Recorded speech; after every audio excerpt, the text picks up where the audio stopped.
Selamat sore Ibu, bersama saya Dr. Monica. Pada ini saya akan memberikan info kepada Ibu terlebih dahulu. Nama Ibu siapa Bu? Visi Ratna. Oke Bu, pada ini saya akan melakukan pemeriksaan darah, yaitu akan saya melakukan fungsi vena. Apakah Ibu bersedia? Bersedia. Oke, nah di sini alat yang dibutuhkan pertama ada kapas kering, kemudian ada alkohol 70%, kemudian di sini saya akan menggunakan juga sanitizer, dan juga di sini akan melakukan squid dan juga jarum. Di sini ada botol penampung darahnya, di sini ada masker dan juga ada handscoon. Kemudian di sini saya juga gunakan manset sebagai tourniquet, kita anggap ini sebagai tourniquet, dan juga di sini ada tempat untuk membuang kapas setelah digunakan. Nah, pertama-tama di sini saya akan melakukan cuci tangan terlebih dahulu dengan menggunakan hand sanitizer.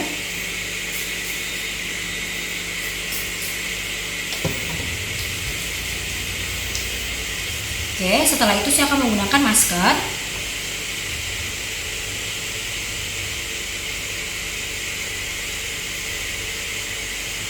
Setelah itu saya akan menggunakan handscoon.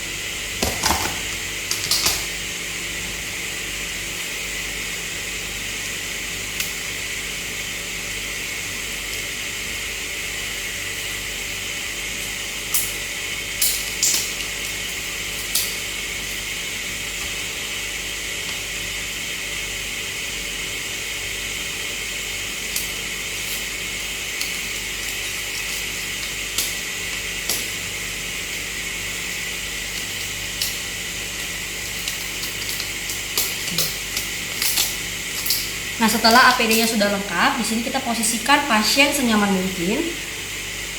Senyaman mungkin Ibu seperti ini ya Bu ya. Nah, di sini coba kita untuk melihat vena yang mudah untuk dilihat, itu bagian fossa cubitti di sini. Nah, di sini coba Ibu untuk menggenggam dan juga melepaskan, mengepalkan lalu melepaskan lagi. Nah, jika sudah mulai tampak, nah setelah itu kita pemasangan tourniquet.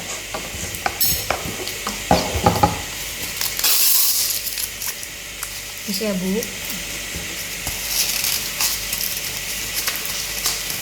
Nah, pemasangan tourniquet ini dianjurkan hanya 1 menit, dan juga usahakan jangan terlalu erat dan jangan terlalu kendur.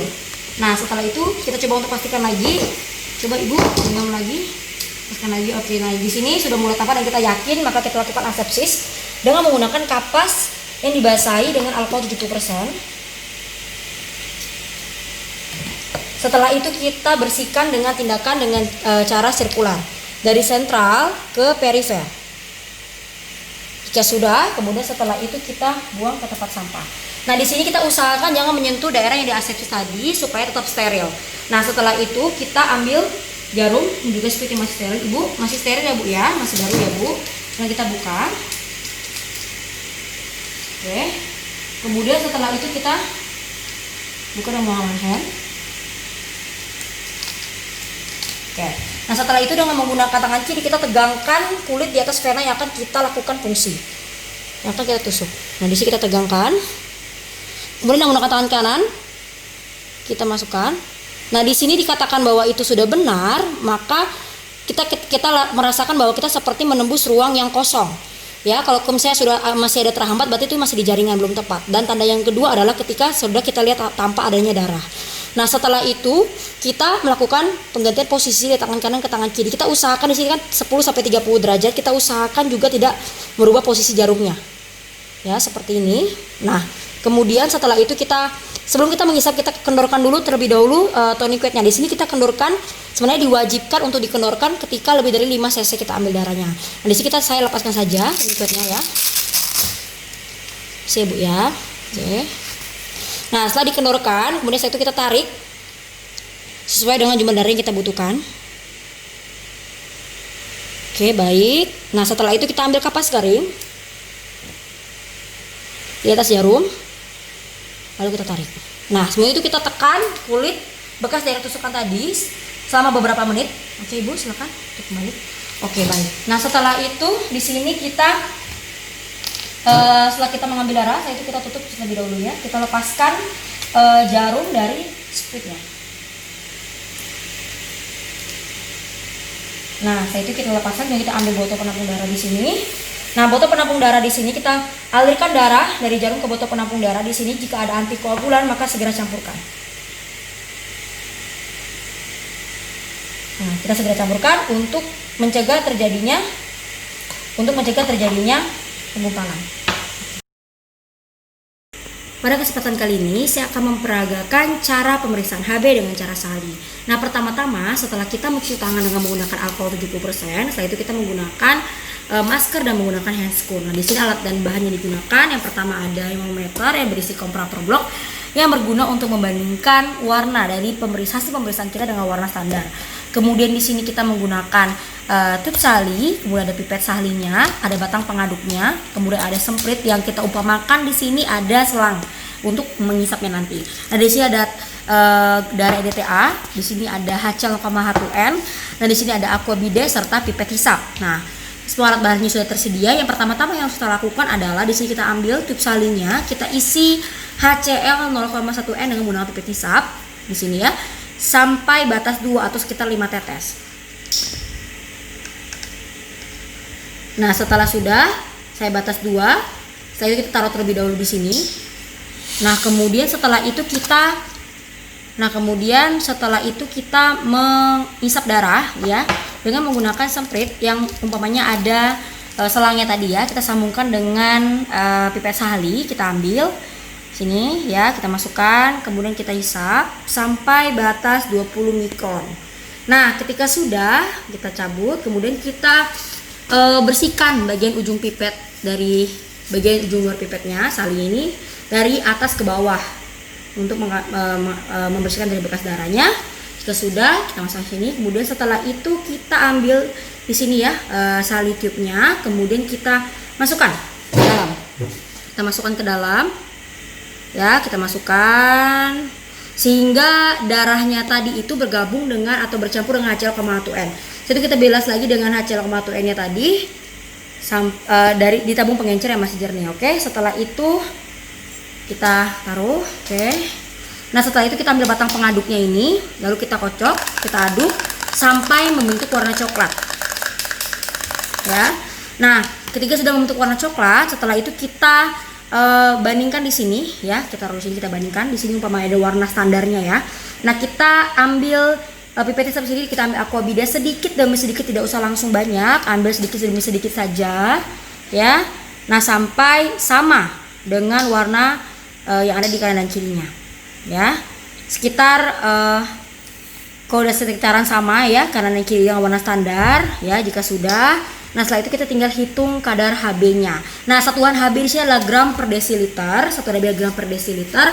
Dan yang perlu kita tahu, pemeriksaan HB dengan pipet SALI ini adalah tidak ada angka yang di luar, misalnya di sini cuma ada kadarnya misalnya 9,5 atau 9,0 ataupun 10 ataupun 8,5 ataupun 8,0.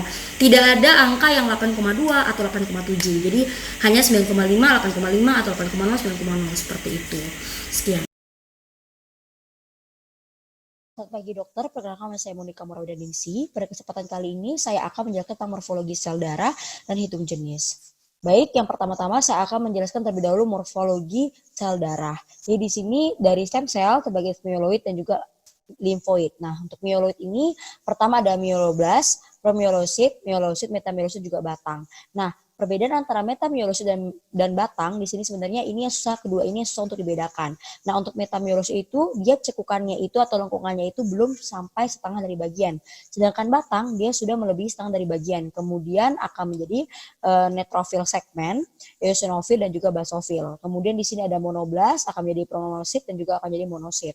Kemudian di sini ada eritrosit. Sebenarnya eritrosit ini ada beberapa seri, namun yang perlu kita ketahui adalah membedakan antara rubrisit dan metarubrisit. Nah, kalau untuk rubrisit nanti bentuknya seperti cikaroda, sedangkan metarubrisit akan lebih padat. Jadi sini ada megakaryoblast, menjadi megakaryosit akan menjadi trombosit ya di sini. Kemudian kita lanjut. Nah, di sini kita lihat bahwa sebenarnya dari hemositoblast akan menjadi proeritroblast, di sini akan menjadi polikromatik eritroblast, kemudian akan menjadi eritrosit. Kemudian di sini kita harus bedakan antara granulosit dan juga agranulosit. Nah, di sini untuk yang granulosit itu terbagi atas basofil, eosinofil dan neutrofil. Kemudian untuk sedangkan yang agranulosit akan menjadi limfosit dan juga monosit. Di sini akan ada megakaryosit akan menjadi trombosit ya. Nah, kemudian di sini kita lihat ya ada eritrosit, basofil, neutrofil. Di sini ada yang segmen, monosit. Nah, monosit ini memiliki kas. Bentuk kas itu sitoplasmanya warnanya adalah abu-abu dan di sini di dalamnya itu seperti girus otak. Kemudian untuk eosinofil juga kas, di mana granulanya itu bentuknya warnanya adalah keorenan. Kemudian di sini ada limfosit ya, dan juga ada trombosit. Nah, kita lihat di sini. Nah, di sini kita lihat terlebih dahulu. Dia sitoplasmanya ini bentuknya itu mirip sama seperti eritrosit. Jadi berarti dia merupakan adalah seri eritrosit. Nah, yang kita harus bedakan adalah apakah dia itu seri rubrisit atau metarubrisit. Kita lihat dia belum padat. Di sini bentuknya seperti cikaroda. Berarti ini adalah yang rubrisit. Sedangkan ini adalah lebih matang. Ya, ini adalah metarubrisit. Kemudian kita lihat di sini ini adalah megakaryosit ya. Ini adalah megakaryosit yang dimana nanti akan menjadi trombosit. Kalau gambarnya ada beberapa gambar yang bagus tuh nanti akan ada serpian-serpian sitoplasma yang akan menjadi trombosit nantinya. Nah, di sini kita lihat ini adalah limfosit ya, dia padat. Untuk yang lebih kecil ini adalah eritrosit ya. Kemudian ini adalah limfosit juga. Nah, ini adalah eosinofil kas ya, di mana granulanya itu warnanya adalah keorenan. Ini adalah monosit di mana sitoplasmanya keabu-abuan dan intinya seperti girus. Ini adalah neutrofil, neutrofilnya adalah neutrofil yang segmen. Oke, kemudian kita lihat juga di sini untuk eritrosit ini ya, ini eritrosit ini adalah basofil, dia juga bentuknya kas, ini basofil, kemudian ini adalah limfosit, tadi ini bentuknya sama ya. Nah, di sini adalah myelosit, metamyelosit, dan batang, nih beda ya, dan kemudian ini adalah segmen ya, kemudian ini adalah eosinofil, ini adalah monosit dan neutrofil, jadi sama bentuknya. Nah, di sini kita bedakan antara metamyelosit juga batang, ini adalah metamyelosit dan ini adalah yang batangnya. Nah, di sini kita lihat ya, dicukupkannya belum sampai setengah, sedangkan yang batang udah sampai melebihi setengah dari bagian ya. Ini kemudian kita lanjut. Nah, setelah kita bisa mengidentifikasi macam-macam bentuk dari morfologi sel darah, maka kita lakukan pemeriksaan hitung jenis sel darah tepi. Nah, di mana di sini kita bisa lihat menggunakan tabel. Nah, di sini urutannya harus sesuai ya, di mana pertama adalah basofil, eosinofil, batang, segmen, limfosit, monosit, dan jumlah sel. Di sini untuk menjumlahkan semuanya. Nah, di sini dalam satu baris ini hanya ada 10 sampai jumlahnya 10 semua ya. Nah, jadi misalnya kita melihat dalam satu lapang pandang, kita lihat oh basofilnya nggak ada. Terus kita teruskan eosinofil nggak ada, batang ada 1, segmen ada, limfosit ada, dan sini totalnya udah 10. Berarti di sini kita kalau udah totalnya 10 kita lanjut ke baris berikutnya. Seterusnya sampai ke tabel yang ini ya. Kalau misalnya udah 10 juga, kemudian tinggal kita jumlahkan dalam bentuk presentase. Berarti di sini hasilnya basofil cuma ada 1, berarti dia di sini cuma ada 1, berarti dia adalah 1%. Eosinofil di sini dia ada 3, berarti ada 3%. Batang ada 6, berarti 6%. Segmen ada 49, berarti 49%. Limfosit ada 33, berarti 33%. Monosit ada 8, berarti 8%. Dan jumlah selnya harus sampai 100%. Seperti itu. Ya, baik. Sekian dan terima kasih.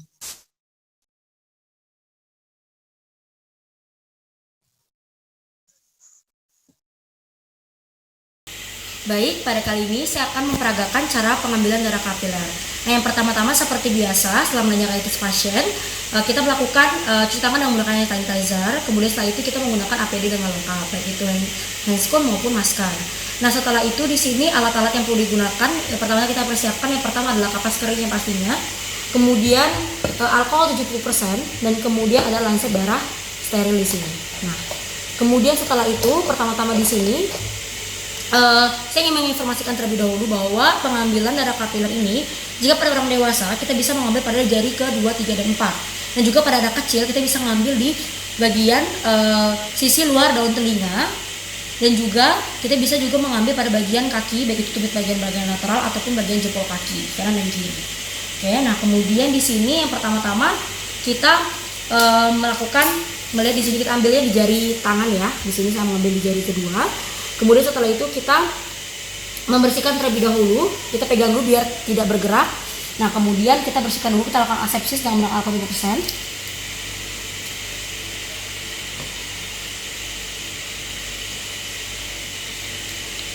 Oke.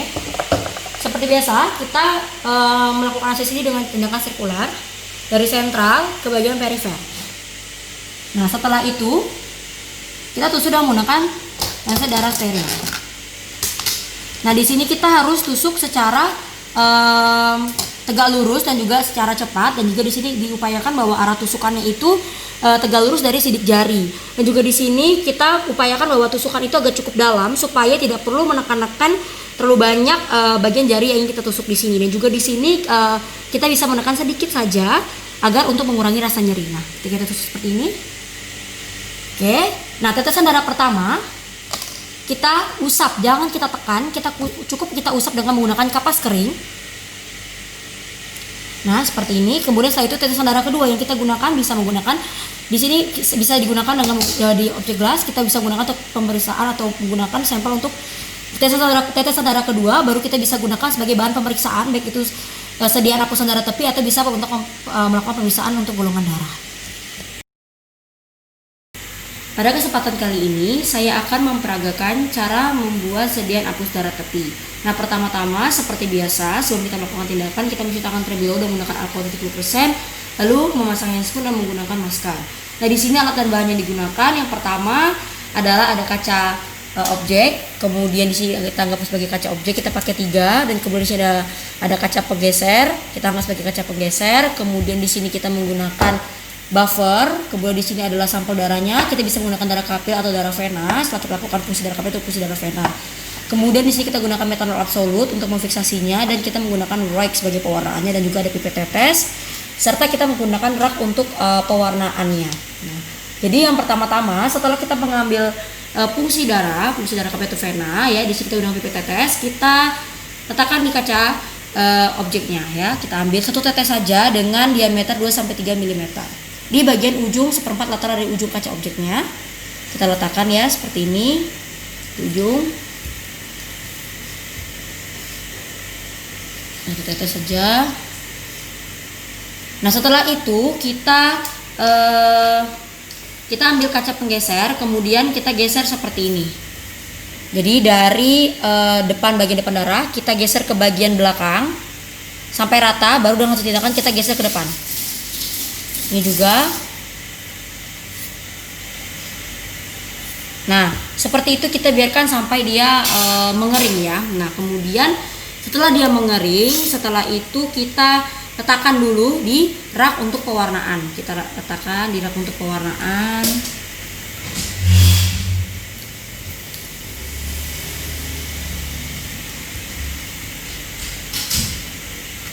Nah, setelah kita letakkan, kita pastikan sudah kering. Setelah itu kita lakukan fiksasi dengan menggunakan metanol absolut. Nah, di sini metanol absolut kita ambil, ya, kita anggap ini metanol absolut. Kita ambil, ya, setelah itu kita masukkan atau kita teteskan ke seluruh sediaan. Ya, ke seluruh sediaan. Dan kita biarkan kurang lebih 10 menit sampai dia benar-benar kering. Nah, setelah kita anggap saja sudah 10 menit dan sudah benar-benar kering, setelah itu kita memberikan rag, ya. Kita berikan rag di sini. Kita berikan ini rag, kita anggap sebagai rag. Kita berikan, ya. Kalau bisa ini ragnya sampai benar-benar dia luber, ya. Karena kalau misalnya dia kering nanti dia akan menjadi susah untuk dihilangkan. Jadi nanti sedang kita jadi kotor. Nah, kita biarkan selama kurang lebih 7 menit. Nah, setelah itu kita anggap sudah 7 menit dan sudah biarkan selama 7 menit. Setelah itu kita ambil buffer, ya. Di sini kita teteskan juga, ya. Nah, ke seluruh sediaan, ya. Nah, kita biarkan selama 7 menit juga. Nah, setelah itu kita anggap sudah 7 menit dan kita sudah biarkan. Setelah itu kita cuci dengan menggunakan air mengalir, ya. Di sini air mengalirnya itu jangan terlalu deras dan jangan terlalu pelan, ya. Nah, kita misalnya ini kita angkat sebagai keran, kita biarkan, ya. Nah, setelah itu kita letakkan secara vertikal, kita tegakkan secara vertikal, ya. Yang kedua,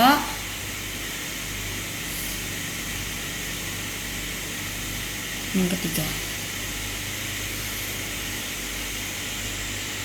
Nah, setelah itu kita biarkan dia sampai kering. Nah, di sini tadi saya ingin menjelaskan juga bahwa sediaan yang baik adalah sediaan yang memiliki panjang lebih dari setengah panjang objek gelasnya dan membentuk seperti lidah, gambaran seperti lidah. Nah, kita anggap sekarang di sini sudah kering, ya. Nah, setelah itu kita bisa melakukan pemeriksaan yang menggunakan mikroskop nanti, ya, di sini. Misalnya sini sudah kering, kita pinggirkan dulu, ya. Nah, jika sudah kering kita ambil di pemeriksaan mikroskop. Setelah itu kita setelah itu sudah kering, kita biarkan di mikroskop, kita periksa di mikroskop. Setelah itu kita melakukan pemeriksaan itu dengan pembesaran 10 kali. Nah, pembesaran 10 kali itu di sini kita bisa melihat apakah sediaan kita itu bagus apa tidak, apakah masih kotor apa tidak. Kalau misalnya masih kotor, kita bisa lakukan pembersihan lagi dengan air mengalir, walaupun memang agak sedikit susah. Nah, lalu dan juga dan juga setelah itu kita bisa melakukan dengan pemeriksaan 40 kali. Nah, 40 kali ini kita bisa melakukan pemeriksaan morfologi sel darah, lalu melakukan pemeriksaan hitung jenis leukosit, dan juga kita bisa lanjutkan dengan pemeriksaan yang ke 100 kali. Nah, di sini untuk 100 kali itu kita bisa lakukan dengan ditambahkan dengan minyak emersi, tapi hanya sedikit saja, 1 titik, dan diupayakan hanya lensa 100 kali yang kena, jangan sampai lensa lain kena ya minyak emersi itu. Setelah itu kita bisa untuk melakukan pemeriksaan morfologi sel darah merah, morfologi sel darah, terus hitung jenis dari trombosit. Nah, jadi juga untuk mikroskop nanti kita bisa lakukan, sebelumnya kita harus kita naikkan kondensornya dan diafragmanya dibuka. Sekian. Pada kesempatan kali ini saya akan memperagakan cara melakukan pemeriksaan massa perdana dengan cara IV. Nah, seperti biasa, pertama-tama kita cuci tangan terlebih dahulu dengan menggunakan alkohol 70%, kemudian kita menggunakan masker dan juga menggunakan handscoon. Nah, yang pertama-tama yang kita lakukan adalah kita lakukan penunggangan dengan menggunakan speedometer pada bagian lengan atas pasien.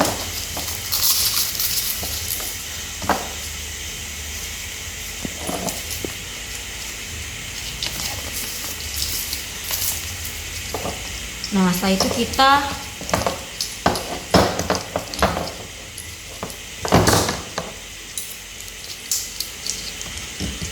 kita lakukan kita pertahankan sampai ke tekanan 40 mmHg.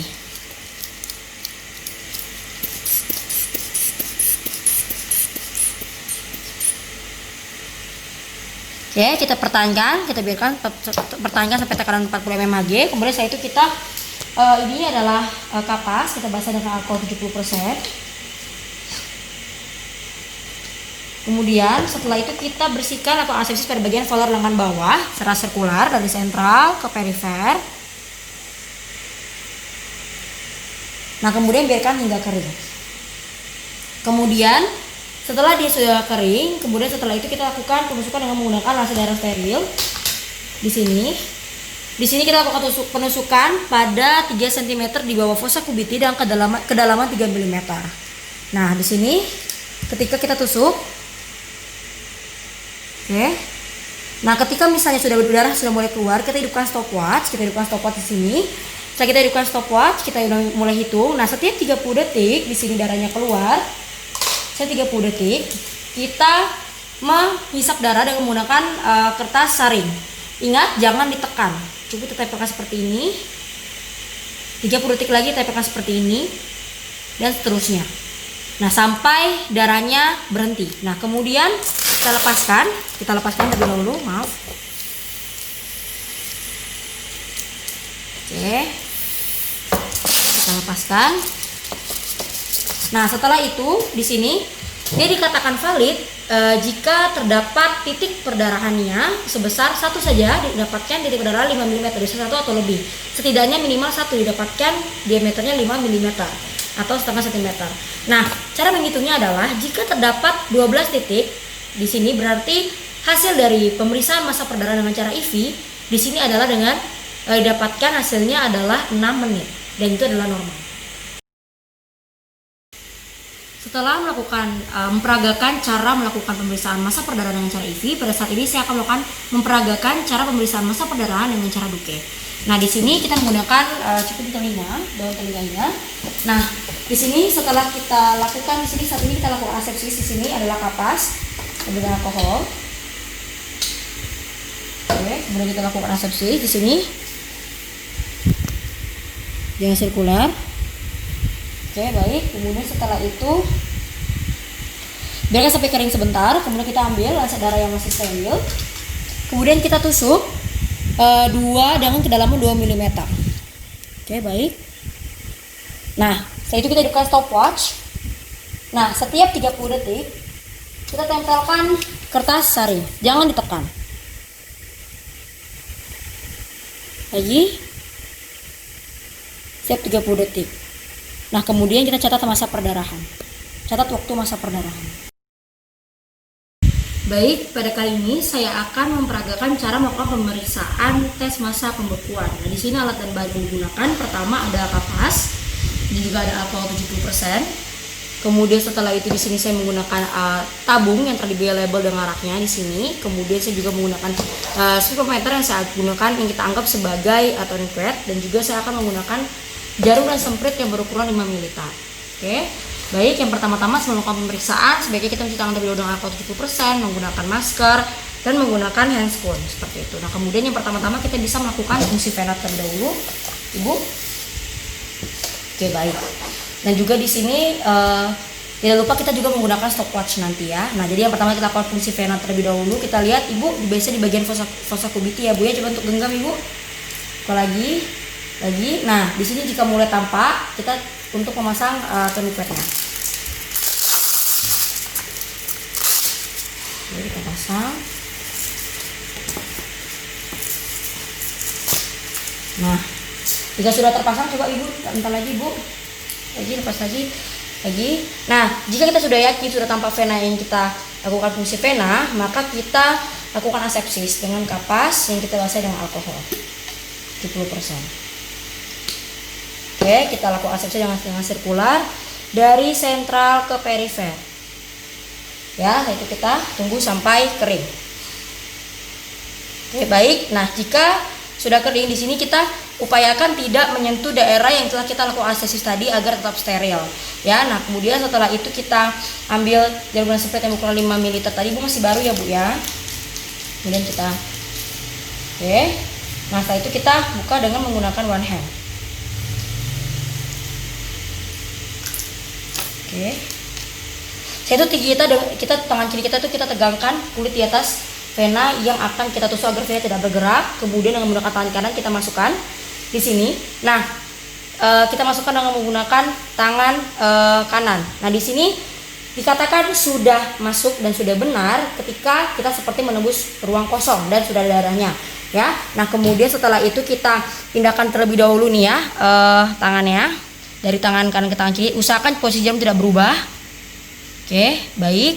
Nah, setelah itu kita sebelum kita menyedotnya kita lepaskan dulu ya. Ini tourniquetnya kita kendorkan. Oke, baik. Nah, setelah itu sebelum kita tarik kita lihat nih, kalau misalnya sudah ada darah yang muncul, sudah tampak darah, maka kita hidupkan stopwatch. Ya, kita mulai hidupkan stopwatchnya. Nah, itu kita tarik sampai 5 ml. Oke, baik. Setelah itu kita ambil jarum. Kita ambil kapas, maksud saya kapas garing di atas jarum dan kita cabut. Dan kita lakukan penekanan daerah kulit bekas tusukan selama beberapa menit. Oke, Bu. Oke, setelah itu kita tutup.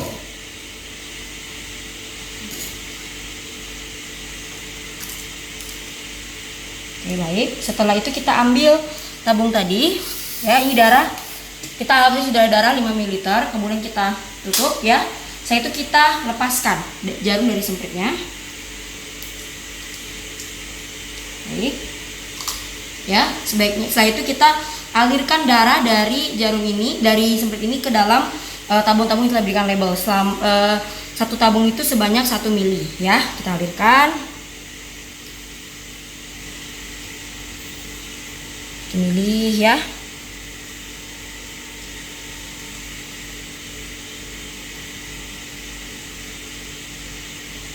Nah, oke, baik. Setelah itu kita lihat di sini tabung pertama kita goyangkan tiap 30 detik. Sudah ada terbentuk pembekuan atau belum? Jangan sampai terlalu beku, ya. Misalnya pada menit kedua tabung pertama, menit ketiga. Misalnya di sini kita lihat lagi 30 detik sampai dari tabung pertama, tabung kedua, tabung ketiga, dan tabung keempat. Nah, setelah sudah terbentuk, sudah semua selesai, hasil dari masa pembekuan ini dikatakan bahwa hasilnya sudah terbentuk masa pembekuan. Waktu masa pembekuan yaitu adalah rata-rata dari tabung kedua, tabung ketiga, tabung keempat dijumlahkan dan dibagi 3. Sekian. Pada kali ini saya akan memperagakan cara pemeriksaan tes bendungan. Jadi di sini alat yang dibutuhkan pertama di sini adalah sphygmomanometer. Kemudian saya menggunakan stopwatch dari HP. Nah, oke, pertama-tama juga sebelum melakukan pemeriksaan seperti biasa kita cuci tangan terlebih dahulu menggunakan alkohol 70%, menggunakan masker dan menggunakan handscoon. Nah, yang pertama-tama di sini kita lakukan pembendungan. Kita pasang termometer pada bagian lengan atas dari pasien.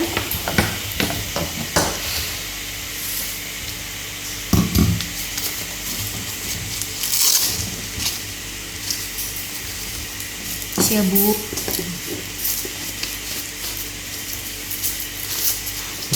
Nah setelah itu